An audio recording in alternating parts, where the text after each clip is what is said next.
In this video, I'm going to show you how to get reply option on Instagram. So the first thing we need to do is to make sure that your Instagram account is updated. So you can go ahead onto your app store that you have and update your Instagram. So the second thing we need to do is from this paper airplane, we need to update this one to this kind of messaging. So I already have a video on how to update that one. So you can check that out on my other YouTube account. So here I already updated mine. So I will be showing you how to reply on the direct message from your chats.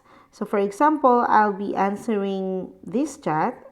As you can see, just press and hold the message and you will see the option reply. So that's how to reply on the direct message. There you go.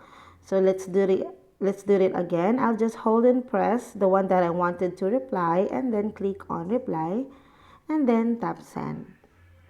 And that's it, guys. So I hope you find this video helpful, and if you do, please don't forget to like and subscribe to my YouTube channel. Thanks for watching.